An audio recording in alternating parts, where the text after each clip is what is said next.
Welcome back to another video of cricket talk live. और पाकिस्तान का जी स्क्वाड अनाउंस हो चुका है, टेस्ट स्क्वाड फॉर उसके साउथ अफ्रीका टूर के लिए, जो उन्होंने टेस्ट सीरीज खेलने आना है। ओडीआईज भी हैं, टी20 भी हैं। उनका स्केड्यूल तो हम ऑलरेडी आपको पहले बता चुके हैं, जो एक मंथ पहले आया था। ऑफ कोर्स हमने इस पे वीडियो भी बनाई थी, तो आ चुका है जी स्क्वाड। सबसे पहले स्क्वाड देख लेते हैं, उसके बाद हम फर्दर डिस्कशंस करेंगे कि स्क्वाड में एक दो नाम कंट्रोवर्शियल हैं, उनके बारे में भी डिस्कस करेंगे। फर्स्टली स्क्वाड देख लेते हैं। Shan Masood retain as a captain, ये भी हमने खबर दी थी आपको। आमिर जमाल, अब्दुल्ला शफीक, अबरार अहमद, आसिफ अफरीदी, इस पर बाद में आऊंगा। बाबर आजम, फैसल अकरम, हसन अली, इमामुल हक, कामरान गुलाम, खुरम शहजाद, मोहम्मद रिजवान, नोमान अली, रोहेल नजीर विकेट कीपर, साजिद खान, और उसके बाद आ जाएंगे सलमान अली आगा, साउथ शकील, शाहीन शाह अफरीदी। तो ये स्क्वाड है। एक दो चीजें जो मुझे अच्छी लगी कि शाहीन शाह अफरीदी जो है ना, वो स्क्वाड का हिस्सा है। ठीक है, खुरम शहजाद, शाहीन अफरीदी, हसन अली। यार हसन अली ने परफॉर्म किया था पीएसएल में, उसको टी20 में लेके गए, वो उधर परफॉर्म नहीं कर पाया। ठीक है, अब उसको टेस्ट में डाल दिया without any performance in red ball cricket. ये मतलब साइकी क्या है। अभी Shaheen, nothing against Shaheen, Shaheen is a good bowler, is our premium bowler, अच्छा करता है। लेकिन शाहीन शाह अफरीदी ने टेस्ट क्रिकेट में ऐसा क्या किया है जो वो कम बैक कर रहे हैं, समझ नहीं आ रहा। आपका सिस्टम नहीं है अच्छा। आप इंडिया की टीम उठा के देखो, जो ओडीआई में परफॉर्म करता है उसको ओडीआई में कम बैक करवाया जाता है, जो टी20 में परफॉर्म करता है तो टी20 में कम बैक करवाया जाता है, जो टेस्ट में परफॉर्म करता है उसको टेस्ट में कम बैक करवाया जाता है। ठीक है, तो ऐसा कभी भी नहीं होता कि एक बंदे ने टी20 में परफॉर्म किया और उसको टेस्ट में डाल दीजिए। तो हसन अली की तो टी20 में परफॉर्मेंस नहीं है, तो ये किसकी पर्ची है हसन अली, मुझे तो समझ नहीं आ रहा। इतने लाडले हो गए हसन अली पीसीबी के कि हसन अली को फिर से भाई साहब जगह मिल गई है। आमिर जमाल की बॉलिंग पे बहुत क्वेश्चन मार्क है। और पाकिस्तान में क्या आपको आमिर जमाल की जरूरत है? आमिर जमाल से better option I still feel के राना फहीम अशरफ है। राना फहीम अशरफ की बैटिंग इससे अच्छी है और बॉलिंग भी कई हद तक इतनी बुरी नहीं है। और क्योंकि पाकिस्तान कंडीशन में स्पिनर्स डोमिनेट रहने वाले हैं, तो मेरा ये ख्याल था कि आप कोई एक्स्ट्रा स्पिनर ऑलराउंड कर सकते थे।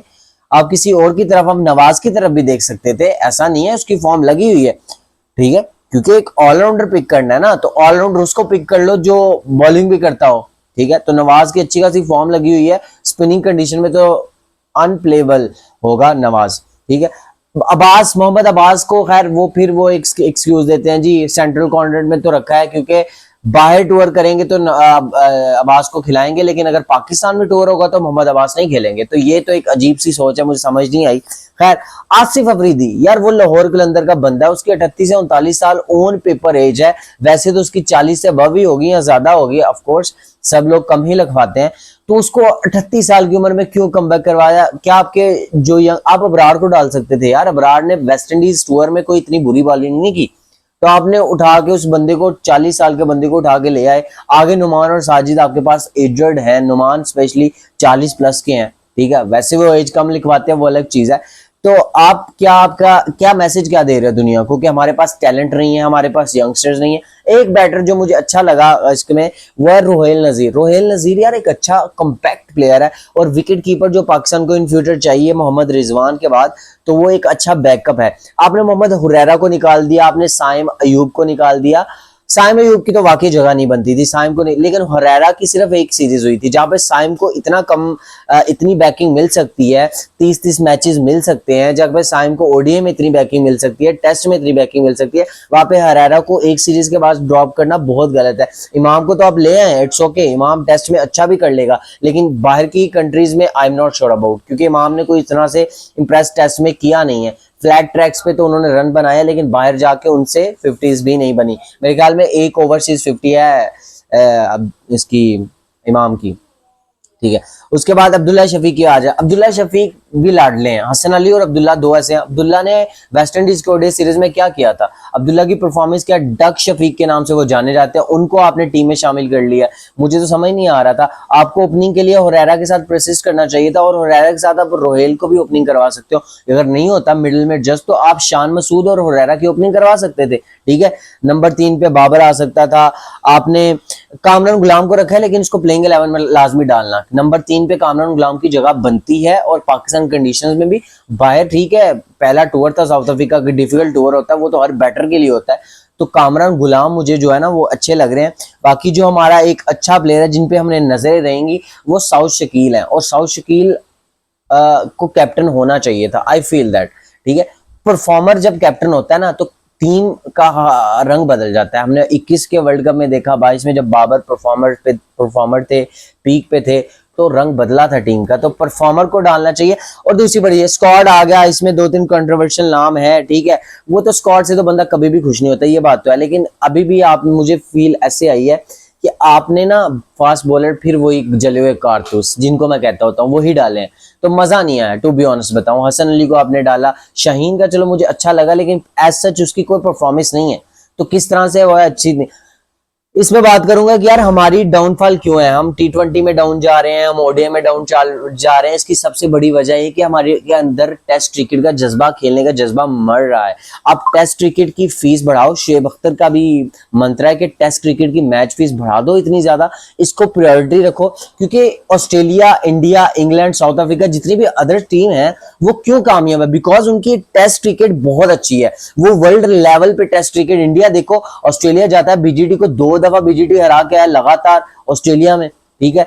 जो लास्ट बीजीटी थी उसमें भी अच्छी खासी उन्होंने फाइट पुट की है, ठीक है। उसके बाद हम इंडिया और इंग्लैंड की सीरीज देख लें, टंडोलकर और एंडरसन ट्रॉफी, उसमें इंडिया के 2 ऑल किया, यंग टीम थी।